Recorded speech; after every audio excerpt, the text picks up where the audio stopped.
Good morning. My name is Johnny Whitfield. I am with the Courier Times here in Roxboro, and today we're here with Reggie Horton, who is a candidate for the City Council here in Roxboro. Thank you for taking the time to come and visit with us today. Okay. I want to learn a little bit about your background. Why don't you tell us a little bit about yourself, what you did for a living, what you do, and your current community activities and that sort of thing. Well, of course, I was born and raised in Person County. Lived in Roxboro basically all my life, except for the 2 years that Uncle Sam had me, and of course, I got drafted into that. But I have been around, lived in East Roxboro for practically all my life, and I guess I went to school there, and of course, I went to Durham Technical Institute years ago. And then I went to Piedmont Community College. Well, it was Piedmont Technical Institute at the time when it was first opening up. Right. I worked with a life insurance company for a while. I worked at Crown Aluminum right out of high school, and of course that business no longer exists as that. And then I guess, of course, I got drafted into the Army. And after, when I got out of service, that's when I went into the insurance business. And I spent 7 years there. And then I went to construction work. I worked with Brown Construction for several years. And then I worked with HP Zachary Construction for several years. And then I got on with CP&L, Carolina Iron Light.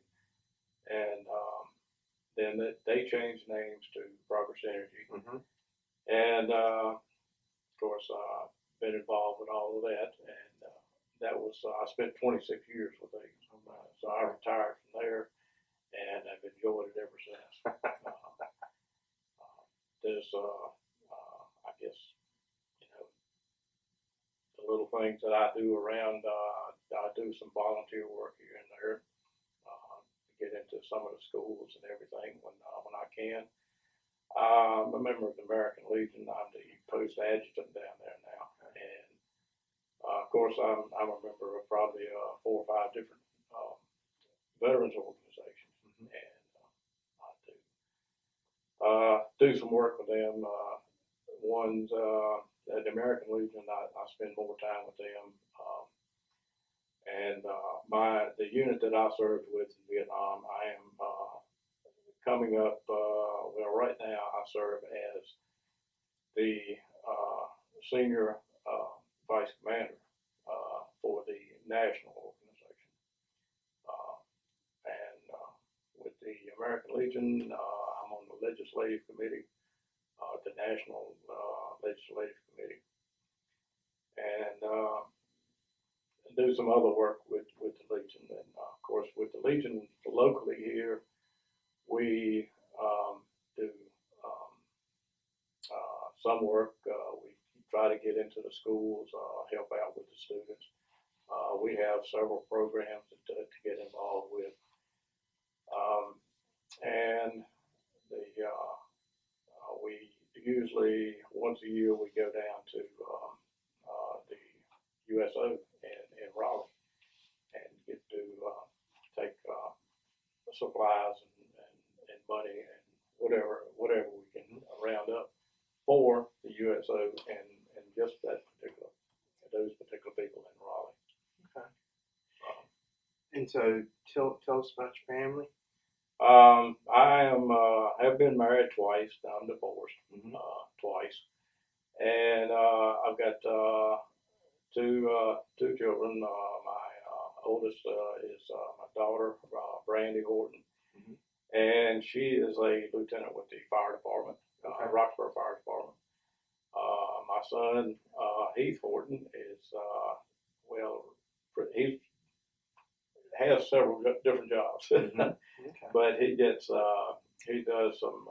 He's working with Chris Mooney right now, and they're working on. He's helping set up some of the car washes and stuff around here. Then I have a grandson that's 15 years old. He's in Roxboro Community School, Okay. and well, he's about like most 15-year-olds. Well, let me ask you. Tell us about why you're interested in running for city council. Well, I have had several people to approach me over the last 5 or 6 years, Mm-hmm. and say, ask me about being in and try to. They need some new blood up there, so to speak. But I think I could probably offer a little something to to help out with some of the situations. I have been involved in a lot of community stuff in East Roxboro and all around town, really. And I've gotten involved with the police department. I've always had a good, I guess, association with the police department. And fire department, of course, with my daughter working there, Mm-hmm.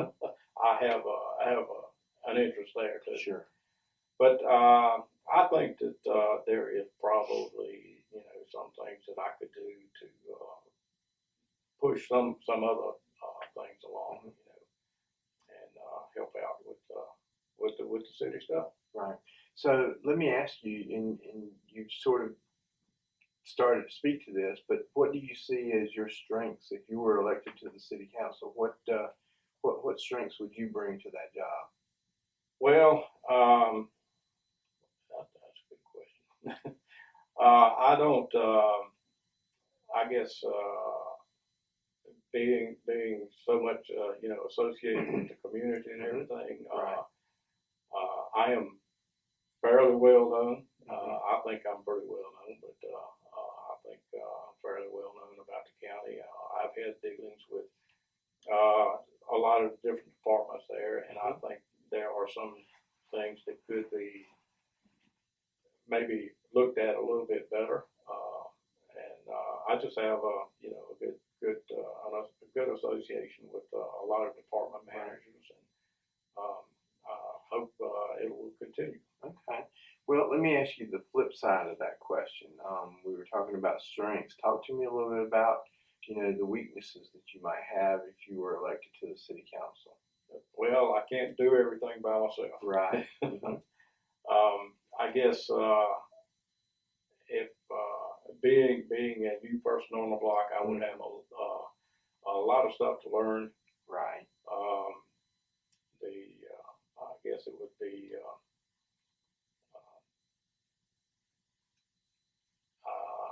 I don't know.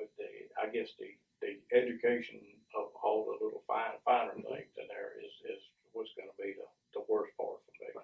So how do you overcome that weakness, Reggie? Study, Mm-hmm. get involved, and that's the best way I know how. Right. Right.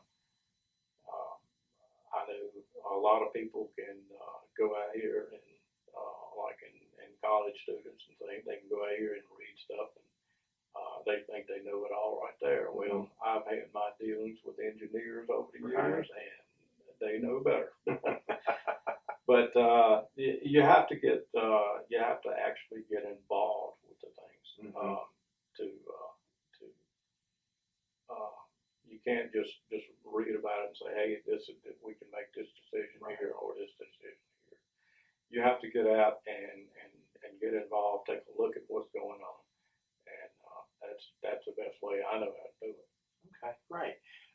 Let me ask you, as you sort of look at the city as a whole, what do you see as the city's next big challenge over the next, say, 4 years or so?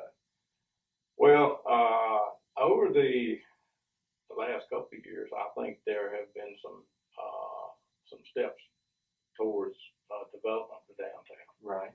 And I think that should continue because we need to bring back the downtown area. And as far as some of the outlying areas, there are some of the smaller communities that need some work, some revitalization and things like that.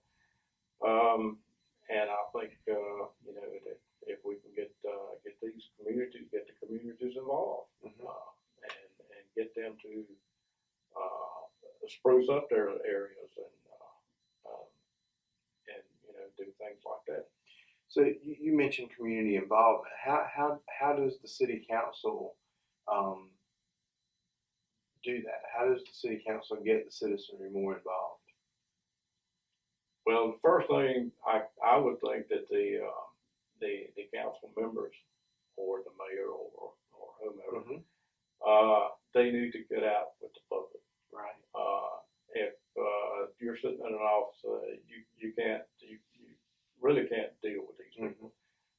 You have to be do face-to-face work with these people and get them somewhat involved and ask questions, what they need or what they think would be better, and then overall take a, you know, get a group of answers and put them together, and whatever comes up good, Right. something comes up good out of it, yeah, great. Okay. Let me ask you about relationships between the city and the county. At times, those relationships have been good and productive, and at other times, they've been strained. I wonder what you would see your role as being in terms of trying to improve the relationship between the city and the county government. Sometimes I don't think there is a good possibility for that, but I think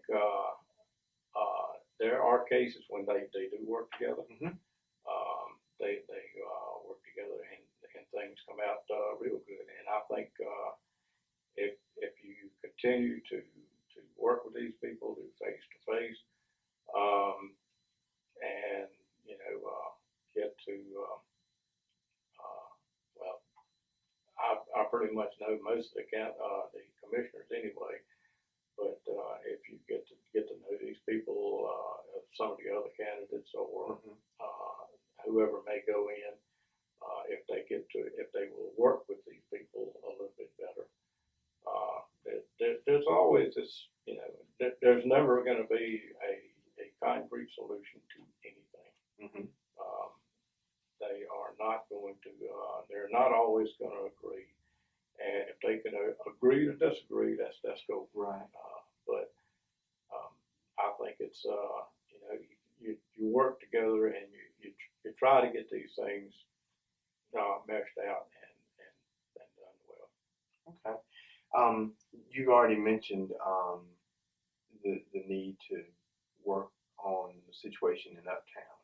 Economic development is an issue for everybody in Person County, and the city certainly plays a role in economic development. I wonder what you would like to see, you know, the city do to market itself better and or more and bring new jobs to Roxboro. Well, I think that's really the Roxboro Development Group. Right. I think they would be. They are the best as far as doing the marketing and everything, and they should come up with ideas. But of course, they should get ideas from the public. And from some of the things that I have heard, that's already in the works. You know, there are things going on, associations with some of the residents and you know, the business owners in town, and they are working with the Roxboro Development Group and, you know, different other people, and trying to get well, I don't say they're trying to get, but I think they're trying to get maybe working at getting new businesses in. I guess in some of the outlying areas, particularly like in the Somerset area, if you can get some industries out there. But there are a lot of issues out there that need to be. I won't even go into those. Okay. But there's you know, there's a lot of things that could be done, but we'll just have to wait and see. Okay. One last question, real quickly, because we're running short on time. I wanted to ask you about transparency within city government. I wonder if there is any one thing that the city is not already doing to make government transparent to people it serves. Wow. I think I don't think that all the information that's put out that could be. Mm-hmm. Now I realize that there are some situations where they need to go behind closed doors. They need to keep things under the covers, Mm-hmm. so to speak. And you know that it just doesn't need to get out. Right. But I think as long as they pass out the information, get out the information, ask for responses, you know, do what they can. Right. Okay. Well, thank you so much for taking the time to visit with us. I have enjoyed our visit, and thank you for watching our. I hope that you'll go out and vote on Election Day, which is October 10th, or early voting begins on September 21st. If you'd like to take advantage of that, thank you.